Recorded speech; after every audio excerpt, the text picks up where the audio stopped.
welcome to How We Live, a podcast completely dedicated to the 2024 season of LIV Golf, highlighting all things news, players, action, both within inside the league and outside the league, and other tours all involved. My name is Colby Yeaton. I am your co-host for How We Live, joined by my good friend Pete McCoubrey. Pete, I want to start it off with you by setting us down Pete's time capsule of significant events in recent days. Yeah, from the past to now. So 532 years ago, Christopher Columbus sailed the ocean blue, showed up here in America. 151 years ago, the very first British Open was played at St. Andrews, and it has been about, I would say, 4 hours since Tiger Woods was acting like a whiny, pouty little bitch about something LIV related. So I think that's a good enough time to give it back to you and tee us off. All right, so let's tee it off. We are coming up to the Asian Tour swing of LIV Golf, where it lands us up with LIV Jeddah 2024. Stage, as always, at the Royal Greens Golf and Country Club in Saudi Arabia, just on the southwestern coast of Saudi Arabia itself. So if you're looking at a map, that's navigating to beautiful territory. Weather I looked at, estimated day one being Friday, March 1st at 91 degrees is a possible high. 0% chance of any sort of precipitation. Yeah. The slight southern 10-mile-per-hour wind. So just a gorgeous day out there. Third tournament of the 2024 LIV Golf League take place. It really features 54 players, 52 of which are on the four-man rosters, and two being wildcard players. We'll get into some news on that in just a little bit. Total purse of $25 million, $20 million going to the individual and team prizes of $20 million and $5 million, respectively, out to the team. Brooks Koepka is a two-time winner on the Jeddah grounds.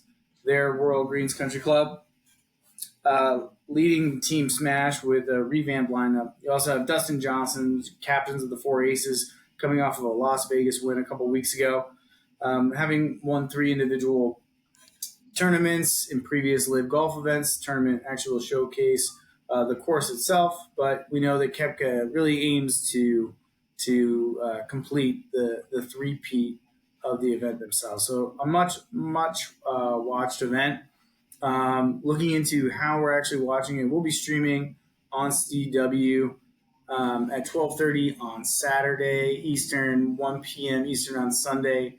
The issue for me, and I might be getting ahead of myself for the mulligan of the week here, but the issue for me is that it is going to be live streamed on the CW app on Friday and at 3:15 a.m. Eastern. But I don't know if you can download it and watch it later, if you just have to watch highlights, if you have to watch it live. I'm not going to be waking up at 3:15 a.m. to be watching anything. But I'll catch the revamps later. Maybe that kind of speaks to this particular tournament. But at the same time, you can get it also on the LIV Golf Plus app, but I have not been able to locate if you can actually download and watch at a later time, or you just have to catch the highlights. But another key topic of news that came out recently, Anthony Kim is returning to professional golf after a long hiatus in the early 2010 decade. Pretty impressive run. If you remember back in the mid-2000s, 2006 is when he went pro, but from 2006 to 2010, he had a decent run at it. There's a lot of news about this. He was a little bit of a child, rookie prodigy in his own right. He got a record at the 2009 Masters with 11 birdies in a single round, tied 10th with the likes of Tiger Woods, Phil Mickelson, Lee Westwood, Ian Poulter. 2008, he was a Ryder Cup member as well, and he actually went head-to-head against Sergio Garcia. So he's a lot of history with a lot of the guys currently on LIV and definitely some of the powerhouses within the world of golf as a whole. But later on in his career, he fell off due to injury, and it's really, according to golf.com, as late as 2018, he said, quote, his game of golf was non-existent. So watch out, folks. Anthony Kim is back on the market. I don't know what it's going to lead to. Pete, just general thoughts on Jeddah, Anthony Kim making a staple. Are we going to see him around for a while? Is he going to get picked up and traded to a different team? I don't know. A lot of pressure on this guy's shoulders. I did see him warming up, but I'd like to take your thought on this. I saw that too. I'm rooting for Anthony Kim. A thing about me is I love the story of a child prodigy because 9 times out of 10 they don't work out, honestly. And Tiger Woods is one of those guys, but he wasn't like nobody knew he was a child prodigy until like after the fact. But Anthony Kim was one of those guys. This guy's going to be the next generation, and I was rooting for him. He did really well for a while, and then you sent me an Instagram video today of him on the range, and I'm just not quite sure that he's ready to go back. I was kind of thinking, so he's wearing like a flat brim hat and Vans. I think he's wearing Vans shoes on the driving range and a t-shirt and what looked like it could have been gym shorts. I don't know where Greg had found Anthony Kim, if he like shook him out off his couch himself and said, "Look, bud, you're in a tough spot. I'm here to get you out of this." I'd like to know what they're paying him. Perhaps we can find that at a later date. Maybe we could ask Anthony to come on the podcast and kind of explain himself. But I think I'm kind of rooting for him too. It will be interesting if he goes down in flames or rises up from the ashes like a phoenix. It will be interesting. So, could I lead off my team? What's that? Sorry? Can I lead off with my tee shot, my big story Please. of the week? Please do. So, if Anthony Kim does really well, it doesn't really matter because there was a big story on ESPN today that Taylor Gooch, one of LIV's big stars, who's been absolutely crushing it.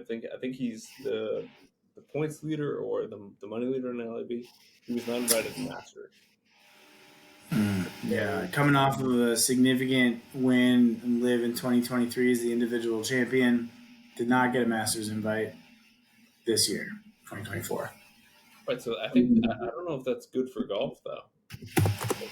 Well, he had a lot to say about it too, right? Like he was, for some reason, he specifically targeted Rory McIlroy and saying that there's always going to be an invisible asterisk, or there will be an asterisk next to his name, considering any major wins that he has where, the top players in the world are not invited. I think also at the same time too, I think a lot of the LIV players can go and say that and have zero repercussions, but, and everybody else is going to say, well, you knew what you were doing when you signed up for it. It's just an easy argument to kind of get over. If you want the best golfers in the world, then you got to take the LIV guys. And now LIV has some of the best golfers in the world. Yeah, I know. It's pulling. It's by drawing more and more top talent out there, and the field is definitely drawing on like what's going on. I think, when you're looking at some of these events that are taking place, we'll talk about the tour in Oman, but a lot of people were watching what was going on in Oman this past week versus what was going on in the PGA.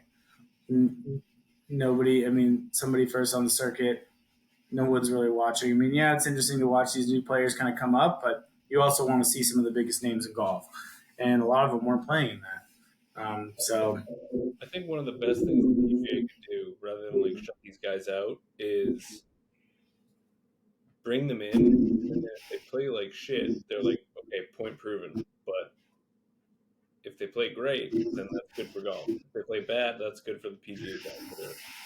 Yeah, I feel like PGA is trying to figure it out right now. LIV is just begging to be involved. They're just like, please, let us in so we can at least prove ourselves. I think, like we talked about this before, but eventually what needs to happen is just a PGA versus LIV style tournament. It would actually be awesome considering we just had Capital won the match recently. It'd be awesome if they brought 2 LIV players and 2 PGA players and went head to head on that live broadcast with the mics on, following DJ Khaled out there, just chasing everybody down. They had the bids. Our number one sponsor.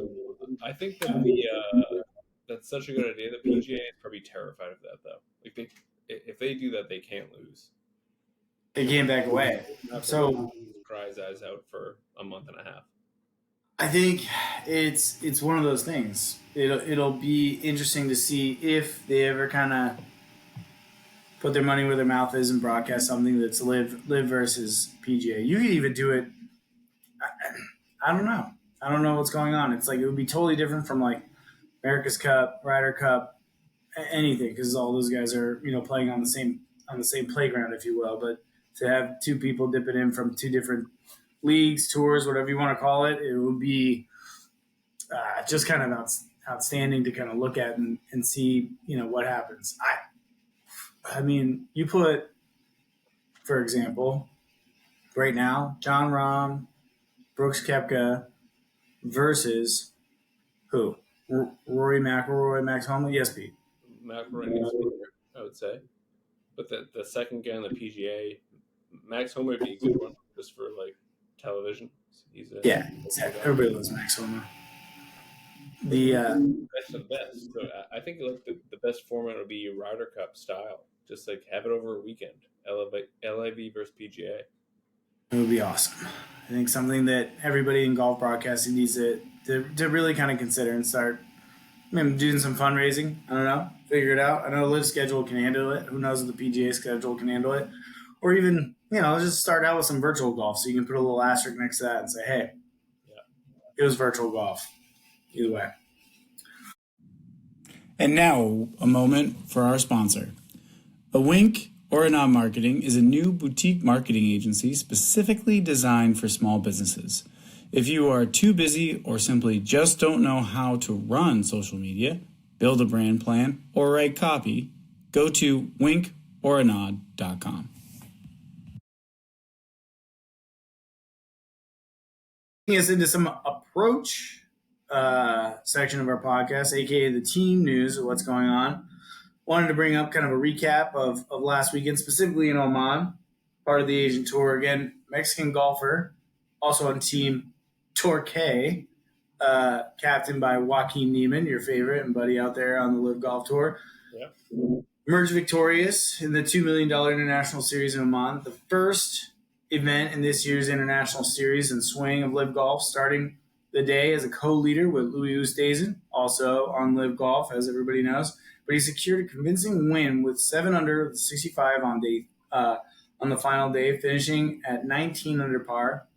Oosthuizen was second, and four strokes behind him, Joaquin Niemann claimed third. So I got to think that the team outlook, having been settled, kind of being in a similar environment, playing in the desert, I'm leaning towards Team Torque to have a strong standing with at least 2 guys playing well. I know the lot can change week to week, but wanted to kind of see what your thoughts are on Team Torquay and your boy Joaquin leading into Jeddah.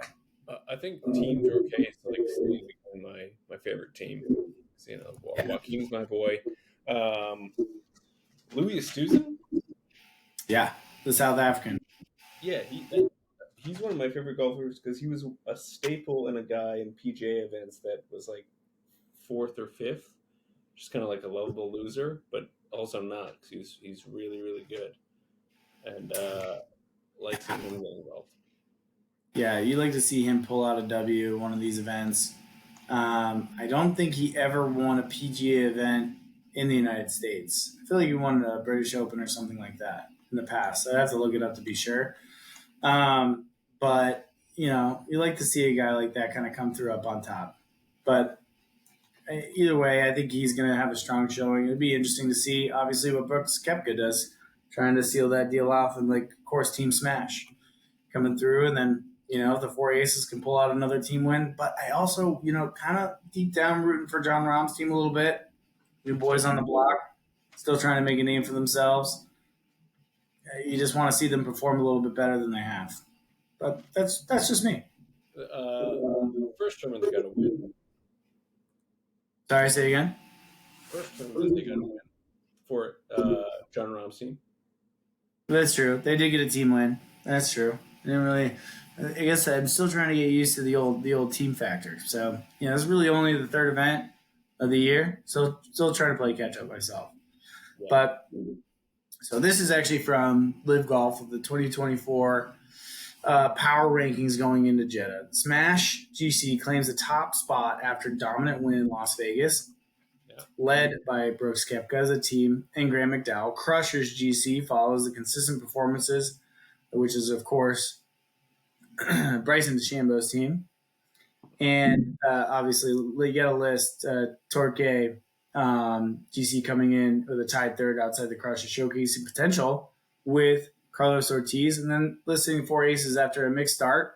And the team, as we mentioned, after some of the reflections after Las Vegas, Dustin Johnson just crushing, and the team kind of hopping on his back, 3 guys deep, trying to get in there and say, "Hey, bringing us home to a team win where they were still on the podium, but by a long shot of almost 10 strokes." So, that's what's going to happen out there a little bit. We'll see if some of the other guys can kind of step up a little bit. It's But really good for golf though, because a lot of those guys you mentioned, I'm sure a lot of our listeners don't know a lot of those names. yeah, He's like that's an old school name. speaking of old school, yet the team landing themselves into the last place in Vegas was the High Flyers. A guy like Phil Mickelson. Just gotta light a fire underneath those guys. Yeah, I mean that's his job. He's the old guy. He's captain the team. Like he at this point, I don't think his job is to even play good golf, but he can't play the worst golf. He's just good. Can't play the worst. You got to boost that team morale. You got to get somewhere. You got to figure it out. I mean, right now you're definitely not figuring out coming out in a place like Vegas. But with Phil's gambling background, who knows? Who knows what he was even concentrating on golf? He's probably at the blackjack table trying to figure out what was going on the TV monitor and running out there with his 9-iron. I don't know. He was in between shots. Not concentrating on golf. He was probably betting on like some. Yeah, I mean they probably had. I imagine they had slot machines out there on the course. For the fans. Phil says, "Hey, why don't you go run this $100 bill? See what comes up on top." Waits for the fan to come back. Probably never does come back. Yep. So weird for every time. So what are you doing? You're leaning on Torque, Joaquin's team, kind of pulling through, running through the Middle East run here, the Asian Tour. I'm leaning on Torque. I'm starting to lean more on. I think we saw it in the beginning. I know it's very early on in the season, but I think as the season goes on, it's going to be less and less about you have one really good guy. It's just going to be guys that have been playing together forever.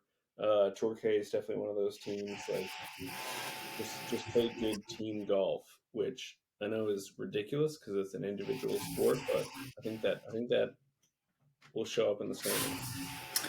It's kind of cool to see a guy like Ortiz kind of pulling through for Team Torque in a non-team event, in Oman, and just kind of pushing through. I think that probably for Joaquin gives him a little bit more confidence to kind of go for it, right? Like you got one good shot line out there, and what you would play like in a scramble, you turn to another guy and say, "Go ahead," just crush it.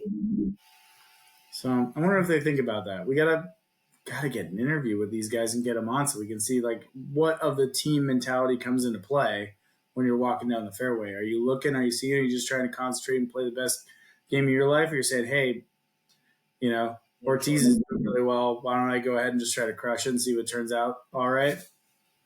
It has to change things.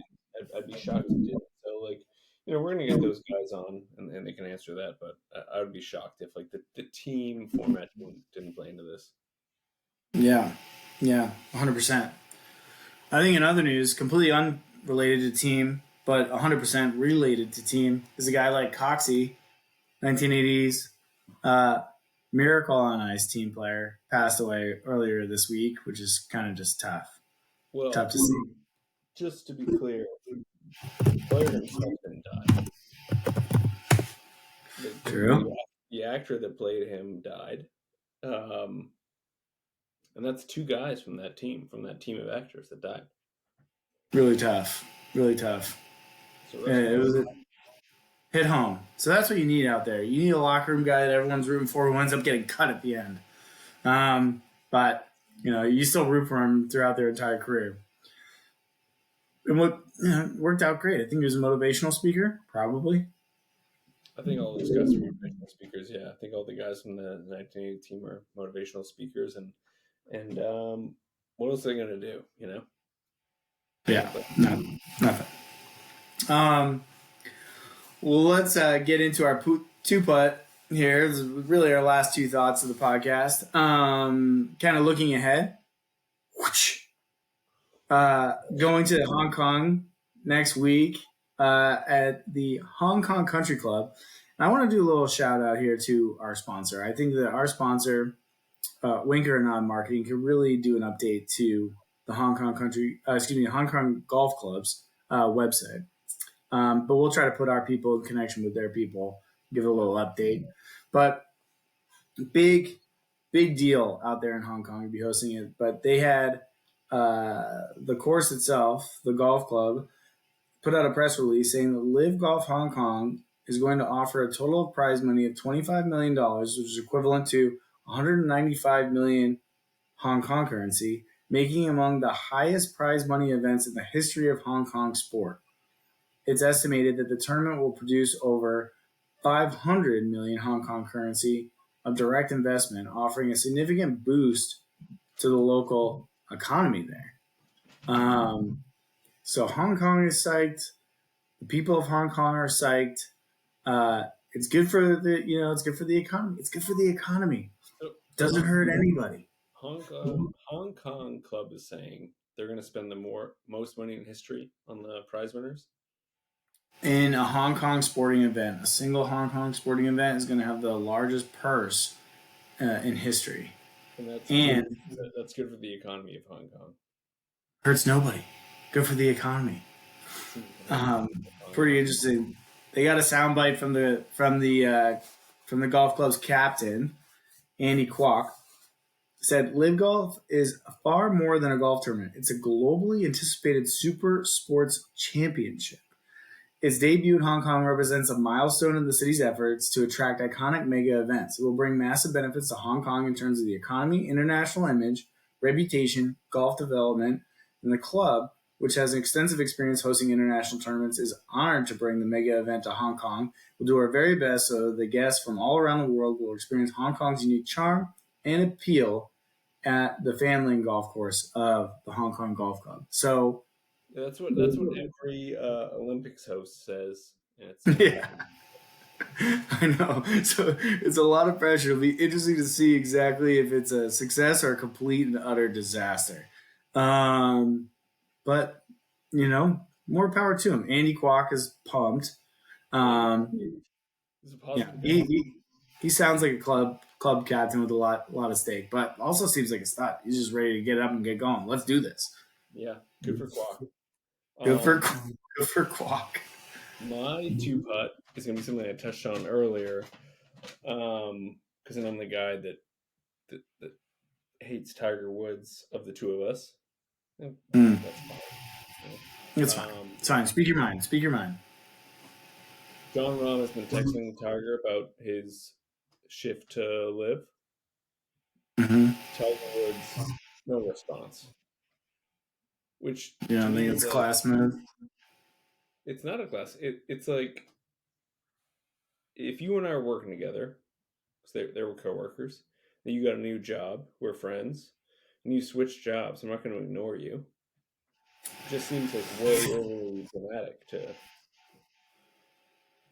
Yeah, I would. You might have been high on Percocets and not seen. It would be interesting.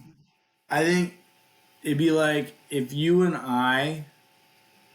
All right, so this is what it would be like if you applied for a job. You're Tiger Woods. You apply for a job, like a really high-paying job. They offer it to you, and you say, "You know what?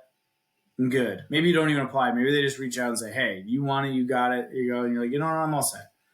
And I'm like, "Whoa, that's a sweet opportunity." Maybe a year down the line, and I get approached for it. I'm like, "You know what? I'm gonna go ahead and take that." After I take it, I text you and say, "Hey, Pete, I took it," and then you just never respond to me. That's how I see it. As far as the job goes. Good for you. Good enough. Yeah.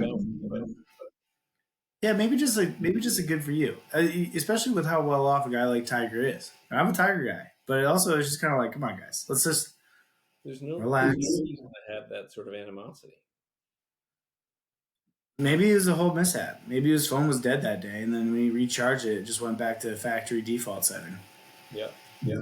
A million times. I've seen it a million times, Cole. A million times. But I don't know. Either way, what we actually skipped was the mulligan of the week. But maybe that is the mulligan of the week for you. Yeah, that's my mulligan of the week. Is John Rahm. We've all sent a text regret. He's out. Maybe he was drinking. I'm gonna text Tiger and say, "Sorry, I miss you. Got this new job. That's the reason we haven't been talking." No response. That's the top thing to wake up to. Yeah, I don't know. I think, yeah, that could definitely tops the mulligan of the week type situations. I think I'm still trying to figure out if Anthony Kim is the mulligan of the week for me, based off of what I saw. I'm gonna be We won't know until next week, I think. I'm very excited to see what happens and goes out this week as far as Anthony Kim, all the teams where Torquay can kind of pull it through, um, and kind of maintain this Middle Eastern prowess that they got going on. And whether or not Brooks Koepka can do the three-peat. There's a lot going on within this particular tournament, believe it or not, in Jeddah. It's going to be beautiful weather, as we already mentioned, but oh boy, that's a lot of stuff going on. A lot of backstories, a lot of things to kind of pay attention to. But as we move on to our 19th hole, anything new going on in your golf life, Pete, personally? No, I mean, I was going to visit you and see the last time that we spoke, we were debating between actually playing golf or just going to the PGA Superstore. So, This is my mulligan of the week, actually, is that I did not go to the PGA Superstore because it's awesome. And I was traveling in Florida with the family. Didn't have time. It was only about 25, 30 minutes away from me. Just to go and experience it for the first time would have just been awesome. Don't even buy anything. Just give it a nice half an hour to an hour walkthrough and figure it out. But did not go, didn't play. Just thought about it. We had great weather, mid 70s the entire week. We even had one day of rain where I could have gone to the store, would have made complete sense, could have brought the kids, but just never ended up doing it. good for So you. That's good. that's my mulligan of the week. However, now in the Northeast, we seem to be going through some sort of a heat wave where the course is got to be fairly clear for the most part. It might be kind of soppy here and there. You get your boots wet and muddy a little bit, but kind of just drag on through, do a little walk, Yeah. a couple holes here, a couple holes there, try to find the dry ones, hit on the temporary pins, call it a day. 50 degrees today, 50 degrees yesterday. That means I think tomorrow we're headed for like another debilitating 20-degree day. But we're out there. We're probably out there, I'd say, first week of March. This is like always those moments where it's like that northeastern fall spring, right? You go through the dead of winter, you get your first initial February or March day where it's over 60 degrees, and you're like, we've made it, we're out of here. You get the clubs ready, you might clean them off, and then you go out there and you walk a hole, and you're like, sweet, I can do this again next week, and then boom, pow, crack, you're killed with another 8-inch snowstorm and ice rain, and it just like kills you, and then you're like, wait a minute, what happened? And then all of a sudden, you got to sit around until mid-April. But that's just me complaining about golfing in the Northeast. No, that's classic 19. That was the other thing. You always see like all these people, and of course, but can you imagine playing golf outside all year round and how much better of a golfer you'd be? You don't look in seasons at that point. You look in years. Like how well did I do this year? Or I don't even know. Maybe it all blends into one. You just kind of find your game evolving. It's a pretty significant advantage as far as recreational golf goes.